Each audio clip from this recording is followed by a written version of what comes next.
네, 반갑습니다. 네, 오늘 18번인데, 이제 제목이 아웃사이드의 편안함 이런 뜻이죠. 그러니까 아웃사이드라는 뜻은 이제 세상과 수행자의 관계를 얘기를 하는 겁니다. 수행자는 이제 세상에서 한 발 떨어져서 있어야 된다. 그죠?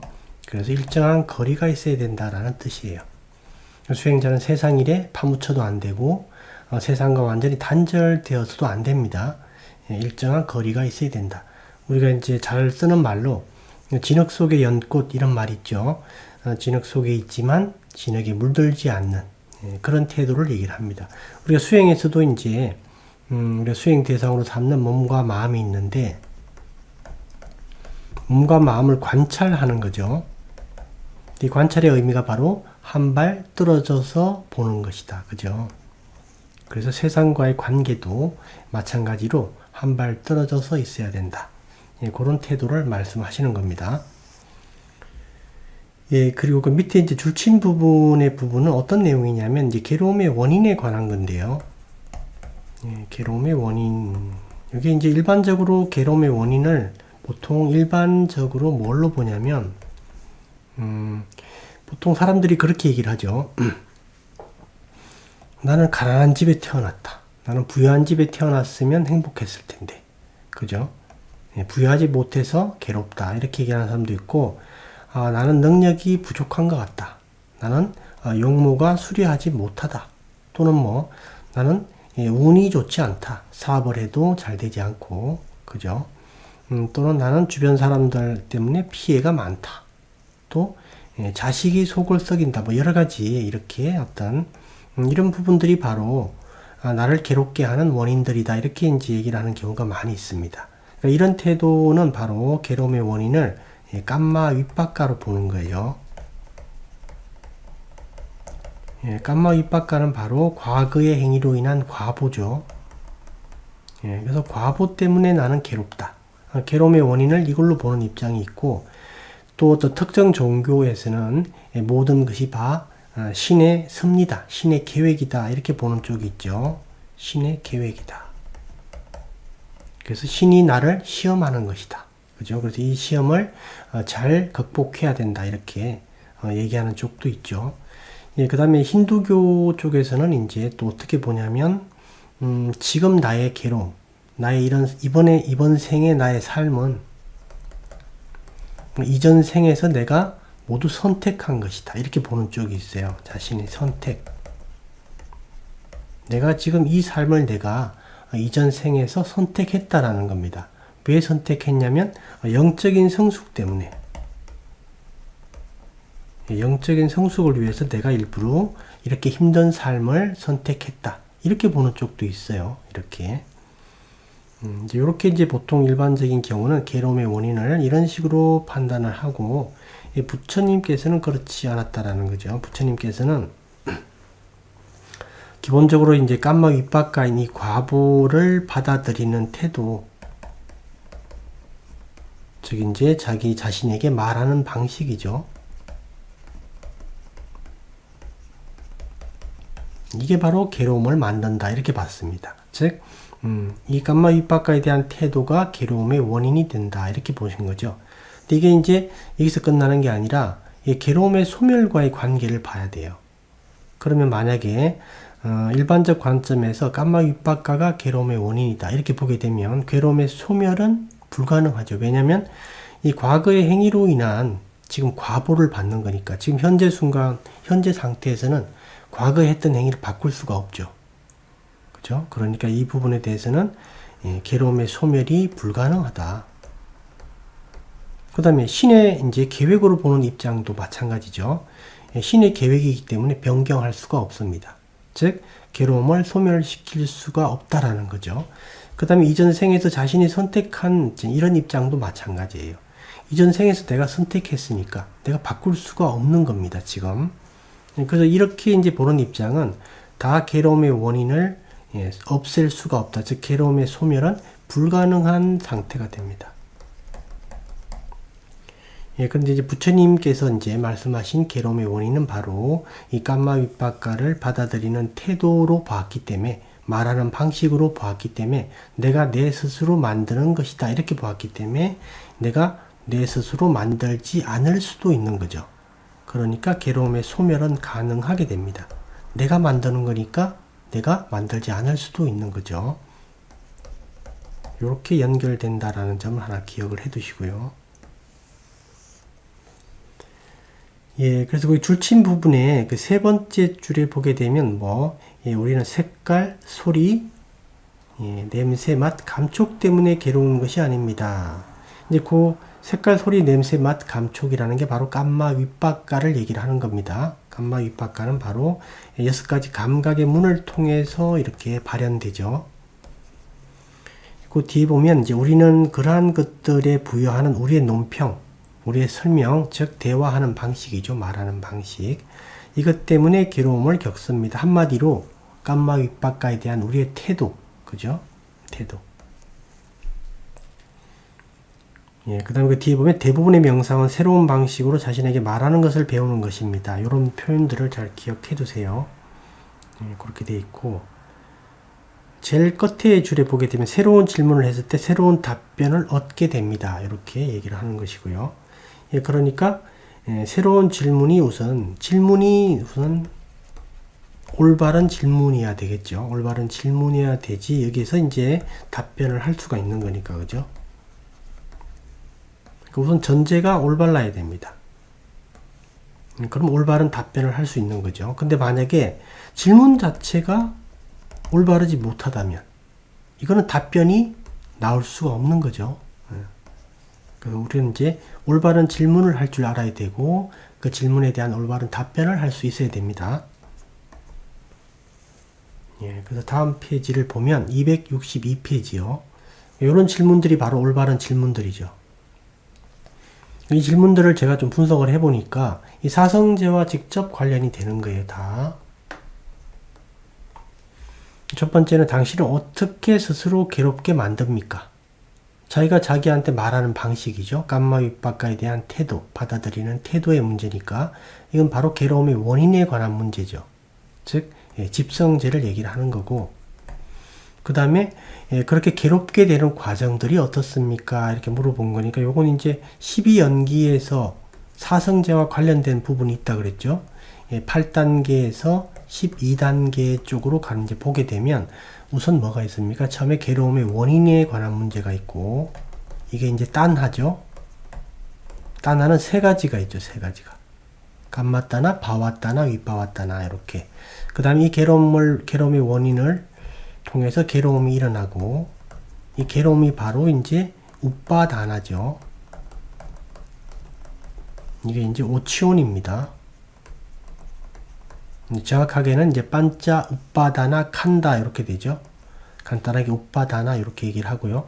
그 다음에 이제 이렇게 괴로움의 원인, 괴로움이 일어나게 되면 이게 이제 괴로움은 딴하가 바로 우리 이제 쪽에서 번역할 때는 욕망 또는 집착 이렇게 번역을 하는 거고, 그 다음에 괴로움은 이제 집착이 아니라 욕망, 가래죠, 가래. 그 다음에 괴로움 우빠다나를 집착으로 번역을 하죠. 이렇게 되었을 때 이제 바와가 일어납니다. 이 바와는 정확하게 이제 그 우리나라 말로는 이설유자를 이렇게 사용을 하는데 요 말로는 표현하기가 어렵죠. 이 바와가 이제 있기 위해서는 그 특정 세계가 있어야 되고 특정 세계에 존재하는 나와 동일체가 있어야 되죠. 그죠? 동일체. 즉 특정 세계 주인공이 있어야 됩니다. 이게 형성이 되면 그 다음에 거기에 태어남이 생기죠. 자티가 있고. 요거는 이제 그 특정 세계의 그 동일체 몸으로 태어나는 겁니다. 태어남이 생기면 노병사가 당연히 따라오고요. 그 다음에 그 삶의 과정에서 슬픔도 당연히 일어나고, 비탄, 괴로움들이 줄줄이 생기겠죠. 이런 과정을 진행한다. 이것도 마찬가지로 괴로움의 원인은 바로 집성제고 우빠다나인 괴로움은 바로 고성제의 문제죠. 그 다음에 바와의 소멸 이런 것들이 바로 이제 멸성제의 표현이다 이렇게 얘기를 했죠. 바와의 소멸은 멸성제의 또 다른 표현이다. 그렇게 이제 되고요. 예, 그러니까 이제 이런 것들은 다 1번, 2번 같은 것들은 올바른 질문입니다. 그죠? 질문이 정확하죠. 세 번째 보게 되면 괴로움으로부터 벗어나는 길에는 어떤 단계들이 있습니까? 그러니까 여러 가지 설명을 할 수 있는데 가장 이제 보편적으로는 37조도품을 얘기를 하면 되겠죠. 그래서 이제 사념처로부터 시작을 해서 이제 사정건, 사여의족, 5건, 5력, 7보장과 8정도 이렇게 진행을 하죠. 그런 얘기를 하는 것이고요. 예, 그건 이제 한마디로 우리가 이제 그 괴로움의 소멸로 이르는 그런 어떤 길을 가기 위한 기본적인 어떤 절차죠. 단계. 예, 4번에 보게 되면 이제 그 과정에서 당신이 새롭게 배워야 할 것들은 무엇입니까? 그래서 이제 37조도품을 좀 축약해서 말을 하면 이제 메타, 사무량심 같은 거죠. 브라하마 위하라. 요걸 닦아야 되고, 보시행도 실천을 하게 되고, 그 다음에 개정해를 닦아야 되죠. 한마디로. 계율지킴, 그 다음에 선정, 지혜. 8정도를 얘기를 합니다. 바로 이제 이게 전체적으로 도성제를 얘기를 하죠. 괴로움의 소멸에 이르는 방법에 관한 문제입니다. 그래서 이제 4번은 이제 거기와 관련되는 것이고요. 그 다음에 5번, 6번은 이런 모든 과정에서 우리가 가져야 될 기본적인 태도, 노력이죠, 노력. 노력에 대해서 얘기를 합니다. 그래서 4가지 바른 노력. 즉, 길을 가기 위해서 우리가 이제 니바나, 괴로움의 소멸이라는 최종 목적지에 도달하기 위해서 우리가 이 길을 가기 위한 기술이 있어야 되는데, 여러 가지 기술들이, 그 기술들에 관한 이제 문제를 얘기를 하는 거죠. 그 기술들을 개발해야 되는데, 이 개발하는 4가지 바른 노력이 있더라. 그래서 이제 만약에 내가 이 기술들을 기존에 가지고 있는 게 있으면, 이거는 유지하고 또 발전시켜야 되고, 기존에 내가 이 기술들이 전혀 없으면 새롭게 개발해야 되겠죠. 없는 거는 새롭게 개발하고, 그 다음에 기존에 내가 안 좋은 어떤 자질들을 가지고 있다 그러면 제거해야 되고요. 그 다음에 새롭게 만들지 않아야 되겠죠. 이런 노력들을 얘기를 한다. 그래서 이 노력들은 사념처, 즉 호흡 관찰 16단계와 관련돼서는 아따피 이렇게 이제 얘기를 하는 거고, 그다음에 이제 그 7보장과 7각지에서는 이제 위리아죠. 위리아. 우리가 정진각지 이렇게 얘기를 하는 거죠. 그 다음에 8정도에서는 바른 노력, 삼마, 와야무 이렇게 얘기를 하는 거고요. 그래서 이제 그 5번과 6번은 4가지 바른 노력에 관한 것이다. 이렇게 보시면 되겠습니다. 예, 그래서 이제 그 탄이사로 스님께서 요 간단하게 말씀을 하셨지만 요 사성제 전반을 얘기를 하는 것이다. 이렇게 보시면 되겠습니다. 예, 그래서 이제 우리는 이런 어떤 올바른 질문이죠. 이게 바로 이런 올바른 질문을 할 수 있어야 되고, 이 질문에 대한 답변을 우리가 끄집어낼 수가 있어야 됩니다. 그래서 우리는 수행하는 과정에서 항상 올바른 질문을 해야 되고, 그에 대한 답변을 우리가 이제 찾아봐야 되겠죠. 그래서 올바른 질문은 바로 사성제의 포습이 돼야 됩니다. 그 점을 꼭 기억해 두셔야 돼요. 여러분들이 이제 수행을 할 때 여러 가지 의문이 이렇게 생길 거예요. 의문이 생기고, 그 다음에 어떤 의심이 일어나고 할 때 사성제의 관점에서 한번 보세요. 사성제 범위 속에 있는 건지 범위 바깥에 있는 건지. 만약에 사성제 범위 밖에 있다면 우리가 고민할 필요가 없는 겁니다.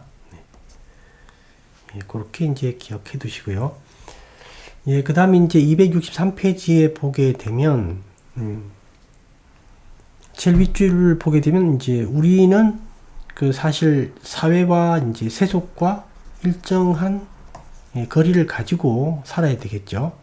예, 그런데 이제 일정한 거리를 두고 살더라도 여러 가지 어떤 세속적인 문제에 이제 침해를 받게 됩니다. 그죠? 그 출신 부분에 보게 되면 그렇게 나와 있죠. 예, 우리의 마음은 침해를 받습니다. 이것은 모든 나라의 문화에서 항상 그랬듯이 사람들은 당신을 그 문화 안에서 잘 살아가도록 길들이려고 합니다. 그렇죠? 그래서 우리는 일반적으로 사회의 어떤 큰 조류라는 게 있고, 이 조류를 벗어나게 되면 그게 옳은 것이든 옳지 않은 것이든 우리는 비판을 하고 비판을 받게 되죠. 예, 그렇게 이제 얘기하시는 거고, 그 다음에 그 밑에 줄친 부분에 또 보게 되면 붓다의 가르침에 대해 개혁적이라고 하는 것 중 하나는 예, 그것의 많은 부분이 길들여지지 않는다는 점입니다. 않았다는 점입니다. 그죠? 부처님의 가르침은 이런 어떤 기본적인 사회 질서라든가 일반적인 사회 질서나 어떤 사회 가치 있죠.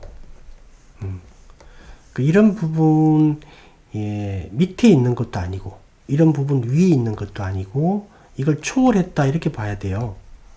즉 초월했다라는 것은 이것보다 훨씬 더 뭐 좋다 이런 의미도 있지만 당연히 예, 그런 의미보다는 이것과 다르다 이 뜻이에요. 다르다. 이 기준이 아니다 이런 뜻입니다. 예, 그래서 이제 뭐 로쿠 따라 이렇게 얘기를 하죠. 출세가 아니다. 기준이 다르다라는 뜻이에요. 즉 여기서 보는 행복과 여기서 보는 행복이 다르죠. 그죠? 그래서 부처님의 이제 가르침은 예, 길들여지지 않았다. 그리고 혁신적이고 개혁적이다. 이런 뜻이죠. 예, 그래서 기존 어떤 예, 질서 속에 포섭이 안 되는 겁니다. 기존 질서를 파괴하지는 않는데 그 질서 속에 포섭은 안 되죠. 그죠? 예, 그래서 이제 그것은 황야의 가르침입니다. 즉 이제 예, 불교의 독자적인 독특한 가르침이죠. 우리가 보통 일반적인 종교들은 사회 질서 내 시대에 또 따라 변하고 이렇게 이제 그 또 공간 그 위치에 따라서 변하고 시대에 따라 변하지만 부처님의 가르침은 예전이나 지금이나 그리고 부처님의 가르침이 존속하는 그 기간 동안은 전혀 변화가 없다 그죠? 예, 그래서 이제 그렇게 독자적인 가르침이다 황야의 가르침이다 이렇게 이제 얘기를 하시는 거고. 그다음에 그 밑에 이제 여러 가지 질문들의 문제 있죠. 잘못된 질문들입니다. 이게 대표적으로 잘못된 질문들. 그러니까 이 잘못된 질문들에 대한 어떤 부처님의 입장, 부처님의 이제 그 부처님이 제자들에게 또 우리들에게 이제 말씀하시고자 하는 것은 이 전제가 잘못된 거예요. 전제가 잘못됐으니까. 이 전제가 잘못됐으니까 이에 대한 답변을 우리가 하려고 노력하는 것은 아무 쓸데없는 일이 되는 겁니다. 전제가 잘못되었으니까. 그러니까 부처님께서 이제 말씀하시고자 하는 것은 이런 우리가 이제 괴로움의 소멸로 가는 기술들과 관련이 없는 어떤 여러 가지 어떤 그 논제들에 대해서는 논의하지 말라는 뜻이에요. 그러니까 자아가 있다 없다. 자아가 있는 것도 아니고 없는 것도 아니다. 둘 다 아니다. 여러 가지 이제 이 자아가 있다 없다 이 부분에 대해서 논의를 하고 또 뭐가 윤회를 하는가 이런 거에 대해서도 얘기를 하고 이 세상은 누가 만들었는가. 그죠? 나는 누구인가 이런 여러 가지 어떤 그런 철학적인 어떤 명제들이 있죠. 여기에 대해서 부처님께서 말씀하시는 어떤 그 본질은 뭐냐면 논의할 필요가 없다라는 겁니다. 논의 필요가 없다는 뜻이에요. 즉 괴로움의 소멸로 이르는 그 길을 가는데 아무런 필요가 없다. 그죠? 그래서 여러분들이 이해하셔야 되는 것은 논의할 필요가 없다라는 뜻입니다. 이게 거기 이제 그런 질문들이 나와 있죠. 우선 질문이 잘못된 거예요. 우리는 올바른 수행이나 부처님의 올바른 가르침을 통해서 우선 질문이 올바라야 됩니다. 그래야지 답변이 올바를 수가 있죠. 올바른 질문을 할 수 있어야 된다. 올바른 질문은 바로 사성제의 범위 속에 있어야 돼요. 그렇게 보시면 되겠고요. 그 다음 페이지는 이제 조금 이따 보도록 하겠습니다.